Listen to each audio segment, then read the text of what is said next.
My husband works at a tech company, and I currently stay at home raising the kids who are 10, 7, and 3.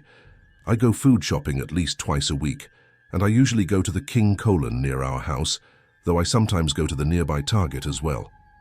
Those are two of a very small list of grocery stores in our quiet town. To give as much context as possible, we're an Italian family, and I'm currently 40 years old.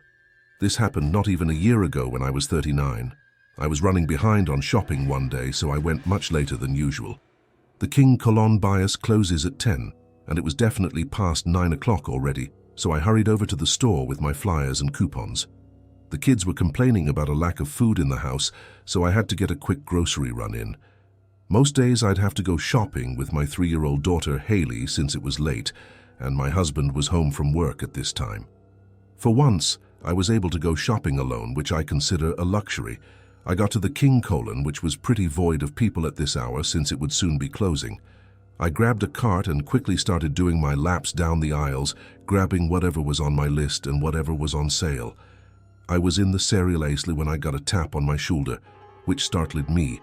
I turned and saw a very tan man about my height with a baseball cap on, a black OT, a red zipper-up hoodie and jeans.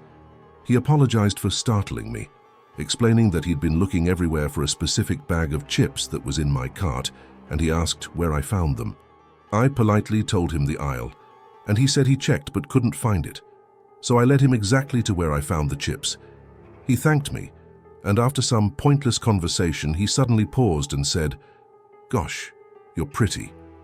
I thanked him and tried to get back to my shopping, but he followed me and kept talking. Politely, I told him I just wanted to shop in peace. He finally seemed to get the hint and walked away, but for the rest of my time in the store that night, I kept seeing that man circling the aisles. It made me increasingly uncomfortable, and when I finally finished and went to the checkout, he ended up right behind me in line. As I unloaded my cart, he told me to have a good night, and I ignored him.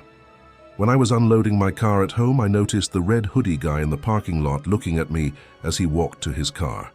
He got into a junky-looking Honda, and as I drove away, I realized he was following me. My husband chased him away when we got home, but it still remains uncomfortable that a creep like that knows where I live. When I was in college, I worked at Wallbounds. The one I worked at was a 24-hour one, and despite being 20 and in college, I ended up on the overnight shift occasionally. One day, I saw that I was scheduled for a Tuesday night from 12 a.m. to 8 a.m. I felt sick seeing that and asked my supervisor why. He told me that if I'm over 18, I don't really have a choice. I considered quitting, but I needed the job, so I sucked it up. I arrived at the store at 12 o'clock and relieved my co-worker Amanda. Half the lights in the store were out at this hour to save on electricity. There were surprisingly many customers when I got there, but past 1 a.m. the place was completely dead.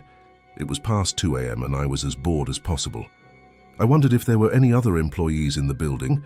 There was a bald guy who looked like a manager passing by the front registers every few minutes.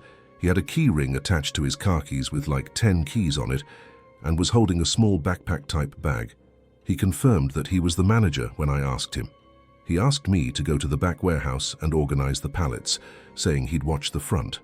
As I walked towards the back, I saw him doing something to the entrance door as if he were locking it. In the warehouse, I met another manager, Rob, who looked puzzled when I described the first man. We didn't even make it out of the warehouse before all the lights turned off. Rob checked out what was going on, and we discovered that the man had locked himself in, cutting the lights. The security footage showed him circling the store suspiciously. I never worked an overnight shift again. I used to work as a night restock worker at a supermarket called Great American in a somewhat rural town. My shift would be from 10 p.m. to 3 a.m., restocking the shelves and organizing everything. I had the keys to the store for after hours, and I usually worked with a partner, either Terry Carter or Alfonso. This night I was supposed to work with Terry. I arrived at the store and let myself in the back where all the inventory was. I started my work, but after not seeing Terry, I went to the back area where our belongings were. Terry wasn't there, but I noticed the back door was shut. I called Terry, and he said he wasn't coming in that night because he was sick. Suddenly, I got the chills.